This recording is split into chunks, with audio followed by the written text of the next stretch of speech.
আরব দেশের দুম্বা পালনে ভাগ্যবদল শাহজাদপুরের কৃষকের। মরুভূমির রাজা নামে পরিচিত দুম্বা এখন বাংলার ঘরে লালন পালন হচ্ছে। শুধু স্বপ্ন নয়, পরিশ্রম আর সাহসিকতা যদি সঙ্গে থাকে তাহলেই সম্ভব নতুন কিছু করে দেখানো। হরিহরপাড়ার শাহজাদপুরের একজন চাষি সেটাই প্রমাণ করেছেন বাস্তবে। দেশের প্রচলিত গরু বা ছাগলের খামার না করে তিনি বেছে নিয়েছেন ব্যতিক্রমী পথ। পালন করেছেন মরুভূমির রাজা আরব দেশের দুম্বা। আর ইউটিউব দেখে দুম্বা পালন করে লক্ষ টাকা আয়ের পথে ভাগ্য বদল হচ্ছে চাষির কপালে। প্রথমে নিয়েছিলাম 3টি। কিভাবে নিয়ে আসছো? আমি নিয়েছিলাম ওই গাড়ি ভাড়া করে, বোলেরো গাড়ি ভাড়া করে নিয়েছিলাম মালদা থেকে। হ্যাঁ, আরো হতো, এখন আমাদের দেশেই হচ্ছে দুম্বা। দুম্বা বলে। আরো এই গরু ছাগল যেমন পালন করে সেরকমই হয়। খাবার কি? ওই গরু ছাগলের যা খাই এরাও তাই খায়, একই জিনিস, একই রকম। হ্যাঁ, 3টি নিয়ে এসেছিল। 3টি নিয়েছিলাম। এখন বর্তমান এখন 6টা আছে, আর বিক্রি করেছি 6-7টা। প্রথমে মাত্র 3টি দুম্বা দিয়ে শুরু।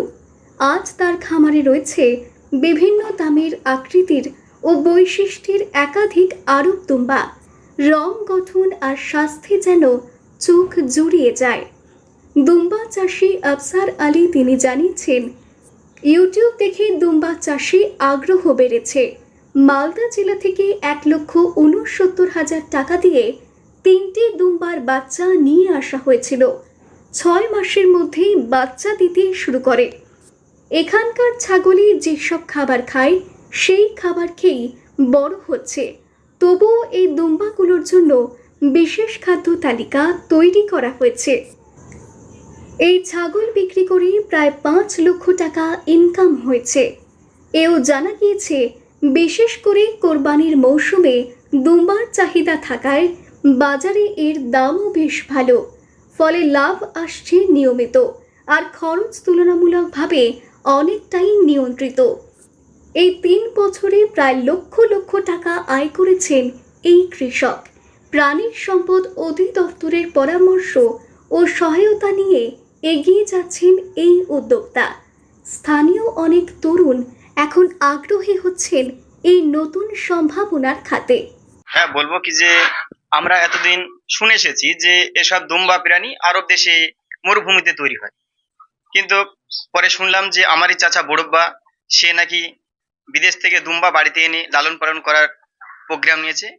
এমনকি সে গিয়ে নিয়েও এসেছে, 3টে দুম্বা নিয়ে এসেছিল। সে থেকে বাচ্চা দেয়, আস্তে আস্তে বড় হয় এবং বিক্রিও করেছে। আমাদের এখানে জবাইও করেছে, মাংস বিক্রি করেছে বেশি দামে। এবং গরু ছাগল লালন পালন করার থেকে কম খরচে উন্নতি বেশি, লাভজনক বেশি এবং রিস্ক কম, কোনো ভয় নাই। মেয়ে মানুষ, ছেলে উভয়ই একে লালন পালন করতে পারে। আরব দেশের এই বহুমূল্য দুম্বা পালনের মাধ্যমে শুধু নিজের ভাগ্যই পাল্টে ফেলেননি তিনি, সঙ্গে তৈরি করেছেন অনুপ্রেরণার এক উজ্জ্বল দৃষ্টান্ত। শাহজাদপুরের হরিহরপাড়া আজ নতুন পরিচয়ে পরিচিত হচ্ছে দুম্বা খামারের গ্রাম হিসেবে। আমি নিয়েছিলাম ওই 5-6 মাসের বাচ্চা, 50,000 টাকা করে কিনে নিয়েছিলাম। একটার দাম 50,000। একটার দাম 50,000। 1.5 লাখ টাকা নিয়েছিল। হ্যাঁ, 1,69,000 টাকায় 3টে নিয়েছিলাম, একটা ধাড়ি ছিল। এখন ওই একই রকম দাম আছে, দাম একই। ওই আপনার 5 মাসের বাচ্চা 50,000 টাকা করে দাম এখন। মুর্শিদাবাদ থেকে কৌশিক অধিকারের রিপোর্ট, লোকাল 18 বাংলা।